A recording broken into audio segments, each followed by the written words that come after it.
ನವರಾತ್ರಿಯ 4ನೇ ದಿನದ ಶುಭಾಶಯಗಳು. ಯಶಸ್ಸು ಕರುಣಿಸುವ ಕೂಷ್ಮಾಂಡ. ನವರಾತ್ರಿ 4ನೇ ದಿನ.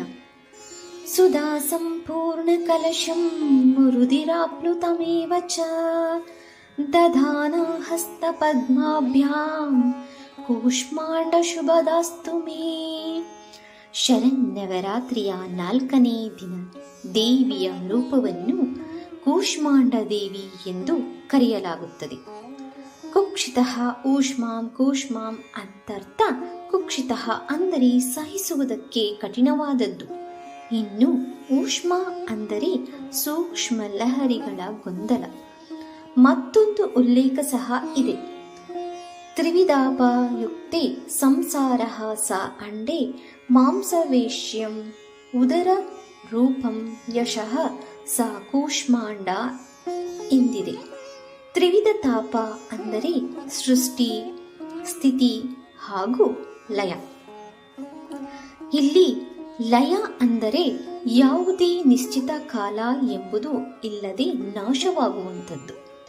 ಈ ಸಂಸಾರ ಅಂದರೆ ಪುನಃ ಪುನಃ ಎಂದಾಗುತ್ತದೆ. ಅಂಡೆ ಎಂಬುದಕ್ಕೆ ವಿಶಿಷ್ಟ ನಿಯಂತ್ರಣದಿಂದ ಯುಕ್ತವಾಗಿರುವ ಕೋಶ. ಯಾರು ಮಾಂಸ ಜೀವಕೋಶದಿಂದ ಉದರ ಹಾಗೂ ರೂಪ ಇವುಗಳಿಂದ ಯುಕ್ತ ಸಂಪನ್ನರಾಗಿರುತ್ತಾರೋ ಮೇಲೆ ತಿಳಿಸಿದ 3 ಬಗೆಯ ತಾಪದಿಂದ ಪುನರಾವೃತ್ತಿಯ ಅವಸ್ಥೆ ಕಾರಣಕ್ಕೆ ಮತ್ತೆ ಮತ್ತೆ ಹೋಗುತ್ತಾರೆ. ಈ ಪ್ರಕ್ರಿಯೆಯಿಂದ ಬಿಡುಗಡೆ ಆಗಬೇಕು ಎಂದುಕೊಳ್ಳುವವರಿಗೆ ಯಾರ ಅನುಗ್ರಹ ಬೇಕೋ ಆಕೆಯೇ ಕೂಷ್ಮಾಂಡ. ಅದೇನೆಂದರೆ ಜಗಜ್ಜನನಿಯು ತನ್ನ ಮಂದ ಹಾಗೂ ಮಧುರವಾದ ನಗುವಿನಿಂದ ಈ ಅಂಡ ಅಂದರೆ ಬ್ರಹ್ಮಾಂಡವನ್ನು ಸೃಷ್ಟಿಸುವ ಕಾರಣದಿಂದ ಈಕೆಯನ್ನು ಕೂಷ್ಮಾಂಡ ಎನ್ನಲಾಗುತ್ತದೆ. ಸೃಷ್ಟಿಯ ಅಸ್ತಿತ್ವವೇ ಇಲ್ಲದಾಗ ಎಲ್ಲ ಕಡೆಯೂ ಅಂಧಕಾರ ತುಂಬಿತ್ತು. ಆಗ ಇದೇ ದೇವಿಯು ತನ್ನ ಈಶತ್ ಶಕ್ತಿಯಿಂದ ಬ್ರಹ್ಮಾಂಡವನ್ನು ಸೃಷ್ಟಿಸಿದಳು. ಆ ಕಾರಣದಿಂದ ತಾಯಿಯನ್ನು ಆದಿಸ್ವರೂಪ ಅಥವಾ ಆದಿಶಕ್ತಿ ಎನ್ನಲಾಗುತ್ತದೆ. ಈಕೆಗಿಂತ ಮೊದಲು ಬ್ರಹ್ಮಾಂಡ ಅಸ್ತಿತ್ವದಲ್ಲಿ ಇರಲಿಲ್ಲ. ಕೂಷ್ಮಾಂಡ ದೇವಿಯ ಶರೀರ ಕಾಂತಿ ಪ್ರಭೆಯು ಸೂರ್ಯನಷ್ಟು ದೇದೀಪ್ಯಮಾನವಾಗಿ ಇರುತ್ತದೆ. ಆ ತಾಯಿ ಅದೆಷ್ಟು ತೇಜಸ್ಸಿನಿಂದ ಕೂಡಿದ್ದಾಳೆ ಎಂಬುದನ್ನು ಉದಾಹರಿಸುವುದಕ್ಕೆ ಇದೊಂದು ವಿವರಣೆ ಸಾಕು. ತಾಯಿಯ ತೇಜಸ್ಸು ಹಾಗೂ ಪ್ರಕಾಶದಿಂದಲೇ 10 ದಿಕ್ಕುಗಳು ಪ್ರವೇಶಿಸುತ್ತವೆ.